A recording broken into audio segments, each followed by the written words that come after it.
Hello बच्चों, कैसे हैं आप सब। आशा करती हूँ आप सब अच्छे होंगे। ये आज मैं आपके लिए लेकर आई हूँ एक मैगज़ीन बाल भारती, जिसमें बहुत सारे रोचक विषयों पर आर्टिकल्स हैं और मैं आपको इसमें से कुछ आर्टिकल्स पढ़ के सुनाऊंगी जिसे आप बहुत एंजॉय करेंगे। तो चलिए देखते हैं इस मैगज़ीन को। इसमें कौन कौन से आर्टिकल्स हैं। चांद और लंबू की दोस्ती। कहानी सुनेंगे आप मेरे साथ कि किस तरह चांद और लंबू की दोस्ती हुई थी। आइए इस पढ़ते हैं इस रोचक कथा को। रोज की तरह आज फिर खेल खेल में चांद सितारों की आपस में लड़ाई हो रही थी।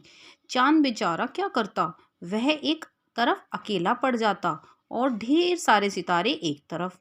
आखिर चांद रूठ गया था और बोला, मैं जा रहा हूँ धरती की ओर। सितारे यह सुनकर घबरा गए। उन्होंने उसे बहुत मनाया, उसकी बड़ी खुशामद की, पर रूठा चांद नहीं माना। नन्हा सा चमकता हुआ सितारा चांद की मनुहार करते हुए बोला, हम लोग भले ही लड़ते हैं झगड़ते हैं, पर कितने अच्छे दोस्त हैं। यहाँ से जाकर तो तुम बिल्कुल अकेले पड़ जाओगे। पर नाराज चांद फिर भी नहीं माना और चल दिया। जैसे जैसे वह नीचे आ रहा था, उसे बहुत खुशी हो रही थी। हरे भरे पेड़ पौधे, रंग बिरंगे फूल, ठंडी हवा जैसे उसे अपनी ओर खींच रही थी। उसने मन ही मन सोचा, अच्छा हुआ जो मेरी सितारों से लड़ाई हो गई, वरना मैं तो कभी भी इतनी खूबसूरत चीज़ों को देख नहीं पाता। कभी वह पीला फूल छूता तो कभी गुलाबी, नीली, कभी नीला तो कभी सफ़ेद। रात में चांद जिस भी जगह से गुजर रहा था, वहां चांदनी बिखेरती चली जा रही थी। कहीं खरगोश उछल कूद कर रहे थे तो कहीं गिलहरियां सर पर दौड़ रही थी। चांद को यह सब देखकर बहुत मजा आ रहा था। बहुत देर से उड़ते हुए चांद को बहुत देर से उड़ते हुए चांद बहुत थक गया था और इसलिए वह एक पेड़ की डाली पर बैठ गया। तभी उधर से लंबू जिराफ निकला। लंबू ने चांद को देखकर कोई चमकीली खाने वाली वस्तु समझा और उसे गर्दन ऊंची करके चांद को काट लिया चांद को काट लिया। ये देखिए, ये जिराफ है। इसने जब देखा कि धरती पर चांद आ गया है तो उसने उसको एक चमकती हुई वस्तु देखकर काटने की कोशिश करी और काट लिया। उसके बाद क्या हुआ, चांद दर्द से बिलबिला उठा और घबराहट के मारे वहां से उड़ गया। चांद को उड़ते देखकर लंबू को बहुत मजा आया। लंबू चांद के पीछे पीछे भागा। चांद ने कहा, मैं चांद हूँ, आज पहली बार ही जमीन पर आया और तुमने मुझे काट लिया। लंबू बोला, क्योंकि तुम पेड़ पर टंगे थे। अगर तुम पेड़ पर चढ़ जाओ तो क्या तुम्हें काट लेना चाहिए? चांद चिढ़ते हुए बोला।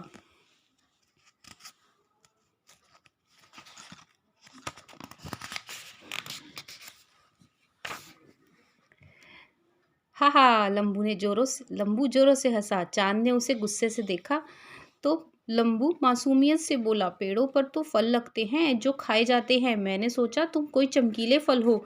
चांद यह सुनकर हंस दिया और बोला, तुम बहुत लंबे हो, इसीलिए आसानी से सबसे ऊंची डाल तक पहुंच भी गए।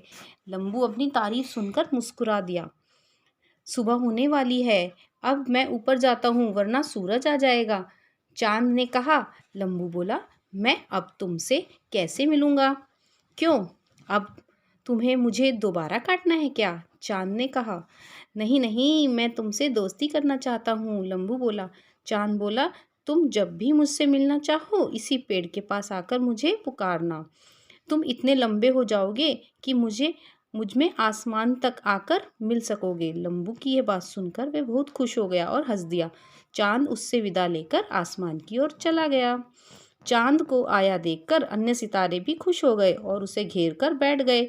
आसमान में जाकर चांद ने सितारों को पेड़ पौधे, तितली, फूल और ना जाने कितनी सारी पृथ्वीलोक की बातें बताई, पर सबसे ज़्यादा बढ़ चढ़ कर बताया अपने दोस्त लंबू के बारे में। सभी सितारे लंबू से मिलने के लिए उत्सुक हो उठे। चांद बोला, वह जब भी मुझसे मिलना चाहेगा तो वह यहाँ पहुँच सकता है, फिर मैं तुम सबको उससे मिलवा दूंगा।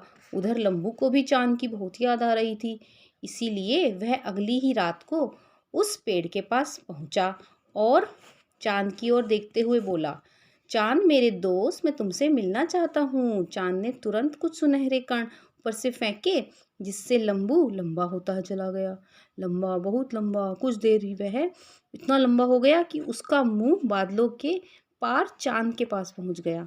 चाँद उसे देखकर बहुत खुश हुआ, बहुत खुश हो गया। लंबू को देखकर सितारे भी दौड़ते हुए उसके पास आ गए। जितना आश्चर्य तारों को लंबू को देखकर हो रहा था, उससे कहीं ज्यादा आश्चर्य लंबू जगमगाते सितारों को देखकर कर रहा था। लंबू चाँद के साथ बहुत देर बातें करता रहा। उसे जंगल के रंग बिरंगे फूल, सुनहरी मछलियों वाली नदी और अपने दोस्तों के बारे में बताता रहा। सितारों को यह सब सुनने में बहुत मजा आ रहा था। अगली रात को फिर से आने को कहकर लंबू पृथ्वी लोक पर जैसे ही लौटने को हुआ, चाँद ने उसे उसके ऊपर कुछ चमकीले कण फेंके और उसका कद वापस छोटा होता चला गया। कुछ ही देर बाद वह जंगल में उसी पेड़ के पास आ गया। एक रात जब लंबू चाँद के पास जा रहा था, तो मोटू बंदर उसे बहुत गौर से देख रहा था। पहले तो मोटू को अपनी आंखों पर विश्वास ही नहीं हुआ, पर कई बार आंखें मिचमिचाने के बाद भी जब उसे लंबू आसमान तक जाते दिखा, तो वह उसे विश्वास हो गया कि लंबू आसमान तक आ सकता है और जा भी सकता है। वह अगले ही दिन कूदता फांदता हुआ कुछ पेड़ के पास पहुंचा और एक डाली के ऊपर बैठकर लंबू का रास्ता देखने लगा। जब रात को लंबू के पास आकर बोला, मेरे दोस्त चाँद, मुझे तुम्हारी बहुत याद आ रही है, मैं तुमसे मिलना चाहता हूँ। तभी अचानक उसके ऊपर कुछ सुनहरे कण गिरे और लंबू का कद बढ़ने लगा। मोटू तुरंत कूदकर उसकी पीठ पर बैठ गया। लंबू मोटू को देखकर सकपका गया और उसे अपनी पीठ से गिराने की कोशिश करने लगा, पर मोटू ने लंबू को बहुत कसकर पकड़ा हुआ था। लंबू गिड़गिड़ाते हुए बोला, तुम मत चलो, चाँद ने सिर्फ मुझे आने के लिए कहा है क्योंकि वह मेरा दोस्त है। मोटू बोला, अगर तुमने मुझे गिराया तो मैं यह बात जंगल में सबको बता दूंगा और फिर पूरा जंगल तुम्हारी पीठ पर सवार हो जाएगा। यह सुनकर बेचारा सीधा साधा लंबू बहुत घबरा गया और चुप हो गया। जब लंबू बादलों के पार जब चाँद के पास पहुंचा, तो मोंटू उछल कर खड़ा हो गया। चाँद के साथ साथ सभी सितारे मोंटू को देखकर हक्का बक्का रह गए। चाँद ने मोंटू की तरफ देखते हुए आश्चर्य से पूछा, तुम यहाँ कैसे आ गए? लंबू ने चाँद को पूरी बातें बताते हुए कहा, यह मुझे डरा रहा था कि अगर मैं इसे अपने साथ नहीं लाया तो पूरे जंगल में हमारी दोस्ती के बारे में बता देगा। चाँद ने बंदर से कहा, ठीक है, आज से तुम भी हमारे दोस्त हो। हमारे साथ खूब खेलो और ढेर सारे बातें करो, हम सबको बहुत अच्छा लगेगा। पर मोंटू बहुत शैतान था, इतना ज़्यादा शैतान कि जंगल में रहने वाले सभी जानवर उसको देखते ही इधर उधर छुप जाते थे। मोंटू ने सोचा कि अगर मैं चाँद और सितारों वाली बात किसी को बताऊंगा तो कोई भी मेरी बात पर विश्वास नहीं करेगा। इसीलिए उसने अपने पास रखा एक छोटा सा चाकू निकाला और उसने चाँद का एक कोना चाकू से काट दिया। चाँद दर्द से तड़प उठा और दर्द से चीखता हुआ डर के मारे पीछे हट गया। बेचारा लंबू भी चाँद की ऐसी हालत देखकर बहुत दुखी हो गया। उसने गुस्से से मोंटू से कहा, मैं तुम्हें अभी नीचे फेंक दूंगा।